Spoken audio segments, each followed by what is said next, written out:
কটা পর্যন্ত বসবে এটা আমরা নীতিগতভাবে ডিসিশন নিয়েছি। মূল উদ্দেশ্য ইনফ্লুয়েন্সাররা তারা কন্টেন্ট ক্রিয়েট করবে, আর এই কন্টেন্ট ক্রিয়েটের জন্য দোকান, বিভিন্ন নাচ গান আবৃত্তি সাংস্কৃতিক বিভিন্ন অনুষ্ঠান হবে, যেটা মানুষ উপভোগ করতে পারবে এবং কন্টেন্ট ক্রিয়েটররা তারা কন্টেন্ট পাবে। তার সঙ্গে সঙ্গে বিভিন্ন খাবার জিনিসপত্র থাকবে। এই উপলক্ষে আমাদের এসআইপি ক্যাম্পাস থেকে প্রায় 2000 ছেলে মেয়ে এবং ওখানে ক্যাম্পাসে প্রায় 1500 ছেলে মেয়ে এই মেলায় অংশগ্রহণ করছে বা প্রতি রবিবারই করবে। এখন এই সমস্ত দোকানদাররা বলছে যে আমাদের একদিন ওই সময় গেলে আমরা অনেক দূর থেকে আসবো ভাবছি, তা আমাদের পোষাবে না। বললাম কি করলে তোমাদের সুবিধা হবে? বললো 3-4 দিন করলে সুবিধা হবে। আমাদের মেডিকেল কলেজের গেট থেকে প্রায় 1/2 কিলোমিটার পিচের রাস্তা পর্যন্ত দূরত্ব, দু সাইডে আমাদের জায়গা আছে। এই দু সাইডে আপনারা বসবেন, ওনারা খুব খুশি যে মাল বিক্রির জন্য প্রতিদিনই ওখানে বসা যাবে। একটা সিস্টেম আমরা করে নেব, আপনাদের সাথে কথা বলে ওনাদের সঙ্গে আলাপ আলোচনার মধ্য দিয়ে যে 15 দিন অন্তর আমরা যখন পার্মানেন্ট স্ট্রাকচার করে দেবো, রোটেশনে এই রুম গুলো দেওয়া হবে। এখন একটা বিতর্কিত কথা আপনাদের কাছেই শুনছিলাম যে শিবতলাতে হাট হবে, এই সময় আপনি এটা বললেন। শিবতলায় হাট হবে এটা আমি জানি এবং এটা খুব ইতিবাচক দিক, আমরা এর জন্য অংশগ্রহণ করব। কিন্তু সোনাঝুরি হাটে আমরা দেখেছি কি কাতর আবেদন যে আমাকে একটা জায়গা দাও, আমি হাটে বসবো। শিবতলায় 2000-এর বেশি তো বসার জায়গা নেই। আমার এই মুহূর্তে ধারণা 10,000 মানুষ এই হাট করতে চাইছে। রবি ঠাকুরের জায়গায় সারাউন্ডিং এলাকা তারা বিভিন্ন রকম জিনিসপত্র তৈরি করে এবং খাবার জিনিসও তৈরি করে, তারা বিক্রির জায়গা পাচ্ছে না। শুধু এখানে নয়, আমি সরকারি বা বেসরকারি উদ্যোগে আরো 4-5টি এরকম জায়গা গড়ে উঠুক চাইছি। এই কারণে চাইছি, আজকে দেখবেন প্রতিদিন আমার এখানে 2টি জায়গা মিলে প্রায় বেশ কিছু 100-র উপরে বাইক প্রতিদিন খাবার দিতে আসে।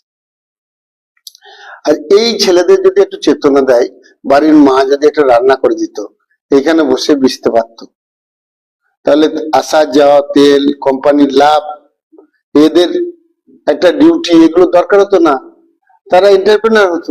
এই ভাবনা থেকেই আমার এই হাট বসানোর ইচ্ছা। কেন কটা টাকার জন্য কুমোরটা নষ্ট করে সারাদিন ডেলিভারি বয়ে কাজ করবে?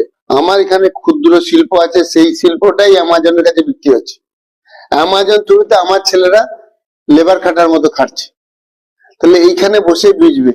আমি তো বলছি 10,000 লোক বসার একটা সুস্থ পরিবেশ বা হাটের দরকার। রাজ্য সরকার বারবার আহ্বান করছেন যে একক প্রচেষ্টায় এটা সম্ভব নয়, বেসরকারি সংস্থাগুলি অংশগ্রহণ করুক। আমাদের জায়গাটা পড়ে রয়েছে, আমরা স্বেচ্ছাসেবী সংগঠন রাজ্য সরকারের সঙ্গে সহমত করে এলাকার গরিব মানুষদের স্বার্থে এবং তার ছেলেমেয়েরা এই ধরনের জব নয় এন্টারপ্রেনার হোক, এই এনকারেজ করার জন্য এই হাট পরিচালনা হচ্ছে।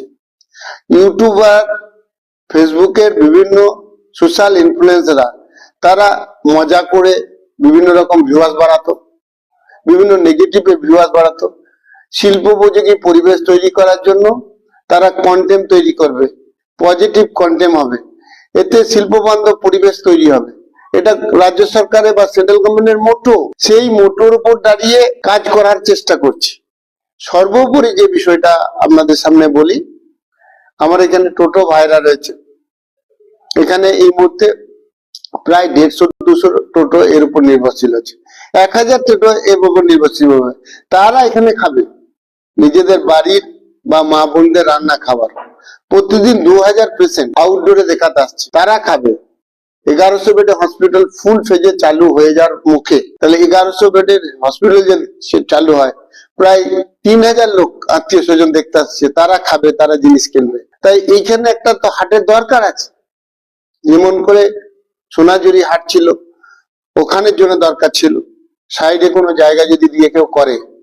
আবার রাজ্য সরকারের যে উদ্যোগটা নিয়েছে ওই দিকটা ডেভেলপমেন্ট করার জন্য, সেখানে করে। আমি বলছি এরকম 10টি হাটের দরকার আছে। এটা রবি ঠাকুরের জায়গা, এখানে দীর্ঘদিন ধরে মানুষ এই ধরনের শিল্পের সঙ্গে যুক্ত। কর্মসংস্থান হচ্ছে, রান্না আদিবাসী মেয়েরা রান্না করে নিয়ে আসবে, নাচ গান করবে, তারা আনন্দ উপভোগ করবে এবং সঙ্গে সঙ্গে একটা পয়সা রোজগার করে যাবে। এটাই তো সোশ্যাল ডেভেলপমেন্ট, এটাই তো এন্টারপ্রেনারদের এনকারেজ করার জায়গা। এন্টারপ্রেনার মানে কি? আপনি টাটা বিড়লা গোয়েঙ্কা ভাবছেন, আমি এটা ভাবি না। সোশ্যাল ডেভেলপমেন্ট এইভাবে হয় না, টাটা একদিনে তৈরি হয় না। আজকে বাড়িতে মা দুটি রান্না করে দিচ্ছিল, নিজে খাচ্ছিল, খেয়ে এখানে এনে ভাতটা ভিজে যাবে।